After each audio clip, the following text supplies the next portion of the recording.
자, 오늘 이 새벽에 하나님께서 우리에게 주시는 하나님 말씀은 사무엘상 13장 9절에서 23절입니다. 저와 여러분이 한 절씩 교독합니다. 사울이 이르되 번제와 화목제물을 이리로 가져오라 하여 번제를 드렸더니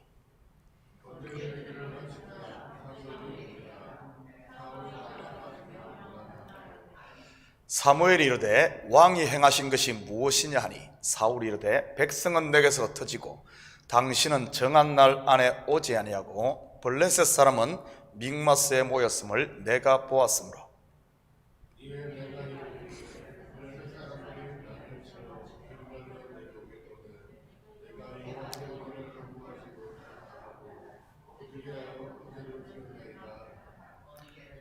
사무엘이 사울에게 이르되 왕이 망령되이 행하였도다.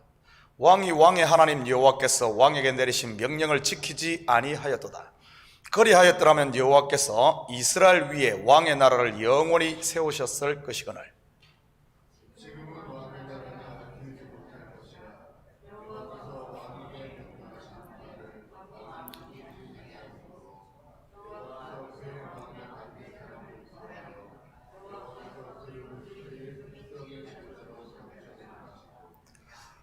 사무엘이 일어나 길갈에서 떠나 베냐민 기브아로 올라가니라. 사울이 자기와 함께한 백성의 수를 세어보니 600명 가량이라.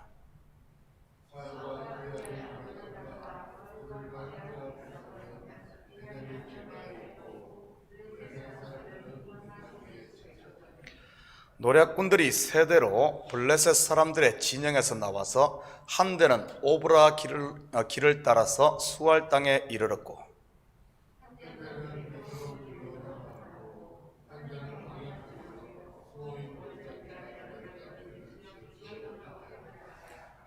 그때 이스라엘 온 땅에 철공이 없었으니 이는 블레셋 사람들이 말하기를 히브리 사람이 칼이나 창을 만들까 두렵다 하였습니다.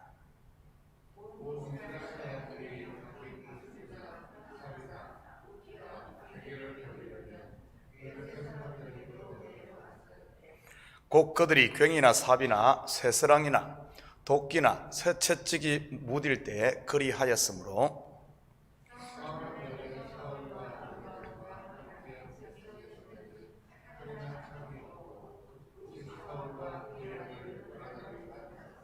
함께 읽겠습니다.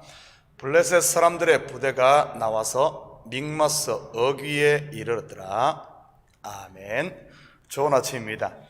우리는 지난 새벽에 한시가 급한 전쟁터에서 사울에게 7일을 기다리라고 한 사무엘의 의도에 대해 살펴보았습니다.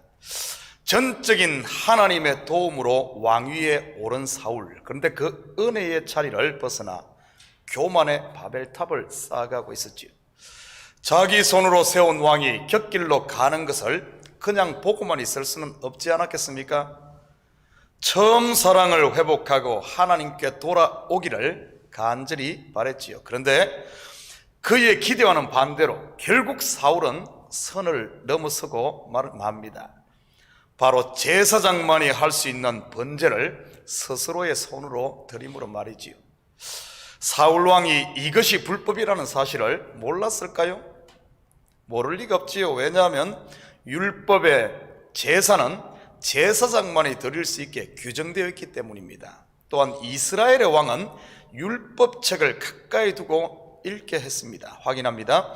신명기 17장 18절 19절입니다.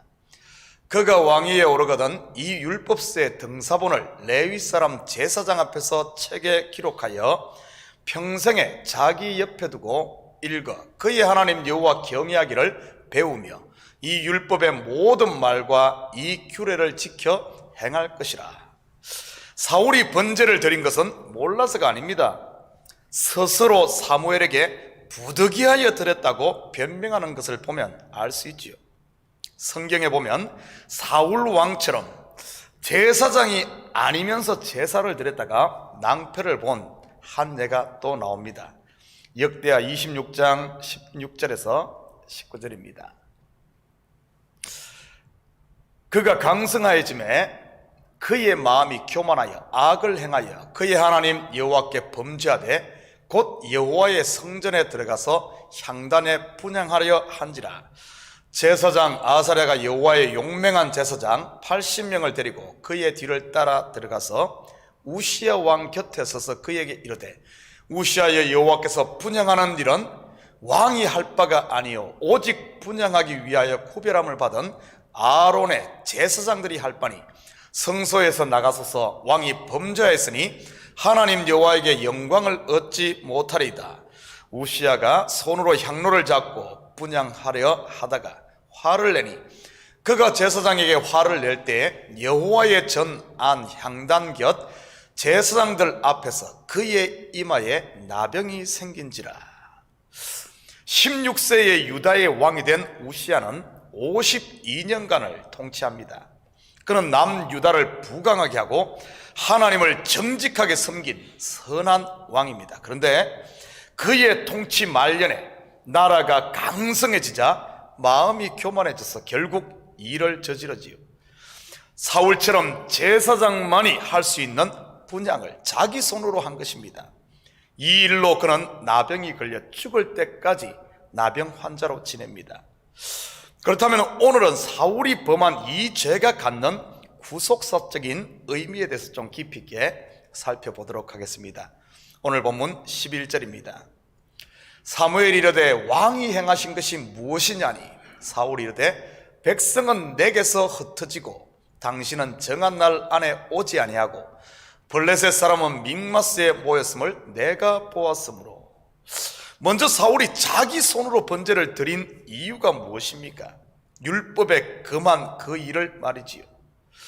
백성은 내게서 흩어지고 사무엘은 정한 날 안에 오지 아니하고 블레셋은 눈앞에 있고, 한마디로 사면초가, 즉 코너에 몰려서임이지요. 왜 사울이 이 궁지에 몰리게 되었습니까? 지난 새벽에 살펴보았듯이 그의 교만 때문입니다. 그렇다면 왜 하나님께서는 사울을 궁지에 몰리게 했을까요? 성경에 보면 하나님께서 인생을 궁지로 몰아간 경우가 여러 번 나옵니다. 먼저는 선악과를 따먹은 아담과 하와입니다. 그들은 하나님의 낯을 피해 나무 뒤에 숨어 있었지요. 그때 하나님께서 그들을 찾아오셔서 그들을 추궁하며 궁지로 몰아갑니다. 물론 그들은 요리조리 변명하지만 하나님께 통할 리가 없었지요. 결국 그들은 하나님 앞에서 그들의 죄가 다 드러나고 결국은 심판을 선언받습니다. 그런데 그 심판이 끝일까요? 아닙니다. 하나님께서는 벌거벗은 그들을 위해 친히 가죽옷을 치어 입히시며 그들의 수치를 가려주셨지요. 그들을 막다른 골목으로 모심은 죄를 드러내기 위함이요, 죄를 드러내심은 그들을 구원하기 위함임을 우리는 알 수 있습니다. 또 성경에 어디에 있을까요? 바로 애굽에서 종살이 하던 이스라엘이지요. 출애굽기 1장에 보면 그들의 형편이 점점 비참해져 갑니다. 애굽의 바로가 히브리인들의 인구 증가를 억제하기 위해 흙이기 위기와 벽돌 굽기 등 고된 노동으로 쉴 틈을 주지 않습니다.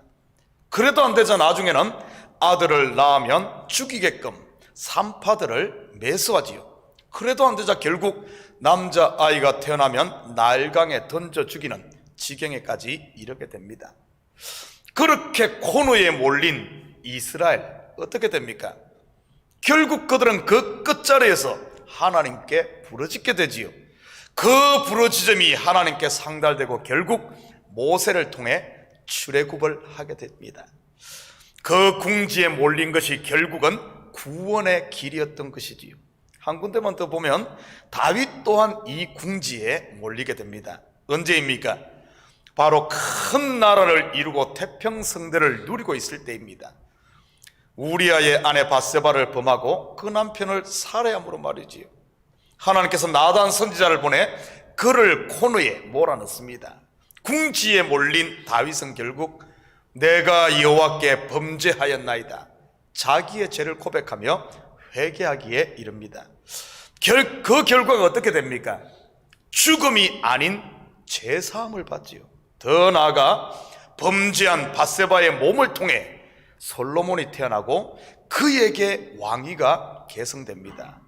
예수 그리스도로 이어지는 영원한 왕대가 말이지요. 오늘 본문의 사울왕도 같은 궁지에 몰렸습니다. 그런데 그는 어떻게 합니까?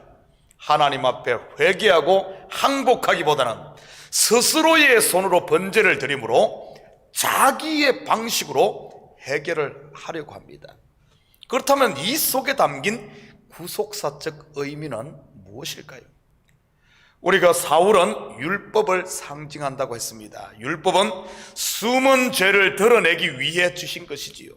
법이 있어야 죄가 죄로 드러나니까요. 하나님께서 사울을 궁지로 모시면 바로 죄를 드러내기 위함입니다. 죄가 드러나야 씻어낼 수가 있으니까요. 그런데 사울은 죄를 회개한 것이 아니라 번제를 스스로 드림으로 스스로 의로워져 버립니다. 마치 타조가 달려가다가 위험에 처하면 머리만 모래에 파묻고 나는 안전하다 하듯이 말이지요. 죄는 누가 사하는 겁니까? 제사장의 제사를 통해 하나님께서 사해 주시는 것이지요. 은혜는 누가 주시는 것입니까? 내가 스스로 취하는 것입니까? 아니면 하나님께서 주시는 겁니까? 당연히 하나님께서 주시는 것이지요. 그런데 사울의 모습을 보십시오. 12절 하반절 같이 봅니다. 내가 여호와께 은혜를 간구하지 못하였다 하고 부득이하여 번제를 드렸나이다. 무슨 말입니까? 하나님의 은혜를 스스로 취하려고 한 것입니다. 다른 말로 하면 구원을 스스로의 힘으로 이루려고 한다는 뜻이지요. 이러한 사울의 모습을 우리는 예수님 당시에 종교 지도자들이나 바리새인들에게서 발견할 수 있습니다. 율법의 의로 스스로 의인인 척 하던 그들 말이지요. 스스로는 의인이라고 하지만 예수님이 그들을 어떻게 선언하십니까? 화 있을진저 서기관들과 바리새인들이여, 너희는 너희 아비 마귀에서 났다고 선언을 해버립니다. 그렇다면 참된 의인은 어떻게 이루어집니까? 구약에서는 반드시 제사장을 통한 제사로 말미암아 죄사함을 받고 의롭게 될 수 있습니다. 이는 곧 우리의 대제사장 곧 중보자 되시는 예수 그리스도를 통해서만이 의롭게 될 수 있음을 보여주는 예표입니다. 그런데 사울은 제사장 곧 예수님이 아닌 스스로의 열심인 율법의 의로 구원을 얻으려고 했던 율법주의자들의 모형이었던 것이지요. 그러니 그 왕위가 영원하지 못하고 끊어지고 만 것입니다. 사도 바울은 이 진리를 갈라디아서 5장 4절에서 이렇게 소개합니다. 갈라디아서 5장 4절 같이 봅니다. 율법 안에서 의롭다함을 얻으려 하는 너희는 그리스도에서 끊어지고 은혜에서 떨어진 자로다. 구원은 반드시 예수 그리스도를 통해 위로부터 주어져야 하는데 스스로 취하려고 했던 사울왕, 그래서 하나님께로부터 버림받은 것이지요. 15절 같이 봅니다. 사무엘이 일어나 길갈에서 떠나 베냐민 기바로 올라가니라. 사울이 자기와 함께한 백성의 수를 세어보니 600명 가량이라. 사무엘은 사울왕을 심하게 책망하며 하나님의 심판을 선언하고는 그냥 떠납니다. 사무엘이 떠난 사울왕, 그와 함께 있는 백성의 수를 세어보니 600명 가량이라고 하네요.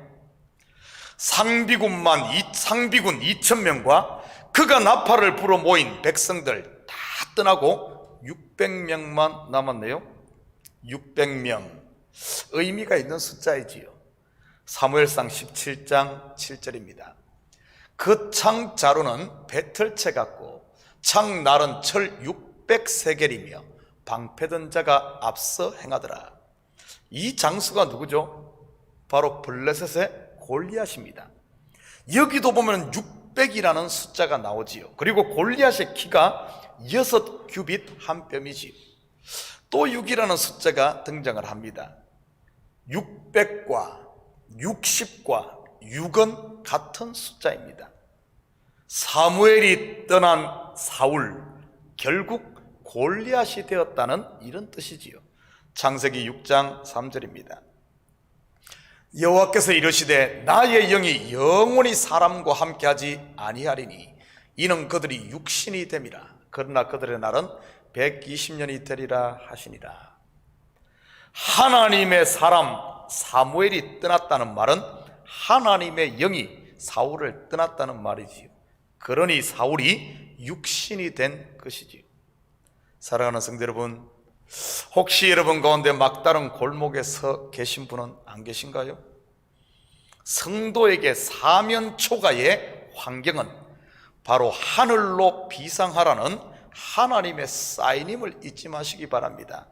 그래서 오늘 하루도 여러분의 삶 가운데 막힌 담을 만나거든 거기만 바라보지 마시고 하나님 앞에 엎드림으로 열린 문을 보시고 하나님의 구원을 경험하고 누리는 이런 복된 하루가 되시기를 주님의 이름으로 축복합니다. 기도하십시다. 사랑의 아버지 하나님, 참으로 감사를 드립니다. 우리를 향한 하나님의 뜻은 생명과 평안이요 구원을 향한 길임에도 불구하고 우리가 하나님의 이 마음, 하나님의 뜻을 알지 못하기에 때로는 사울처럼 아버지 하나님, 내가 하나님보다 앞서려고 하지는 않았습니까? 일을 풀기보다는 일을 그르치는 일이 더 많지 않았습니까? 하나님, 이 말씀을 통해 하나님의 마음을 알게 하시고 우리를 향한 하나님의 뜻을 알고 우리 인생 가운데 궁지에 몰리고 사방이 막힐 때마다 아버지 앞 주저앉고 앉아있는 것이 아니라 주님 앞에 엎드림으로 아버지 하나님, 주님 앞에 우리의 마음을 쏟아 놓음으로 구원을 다시 한 번 더 경험하고 체험하며 하나님의 살아계심을 보는 저희들 되게 도와주시옵소서. 분명 아버지 하나님 우리에게 말씀할 것이 있어 아버지 하나님 우리 앞에 담을 두는 줄 믿사오니 하나님 담을 만날 때마다 아버지 하나님 그곳에 아버지 하나님 하나님의 마음을 알게 하시고 우리를 향한 하나님의 뜻을 알아 참으로 아버지 하나님 담을 무너뜨리는 것이 아니라 내 마음을 주님 앞에 쏟아놓고 내가 무너짐으로 말미암아 하늘문이 열리는 이런 귀한 아버지 하나님 영의 세계를 알게 하시고 주님의 구원을 오늘도 누리며 살아가게 도와주시옵소서.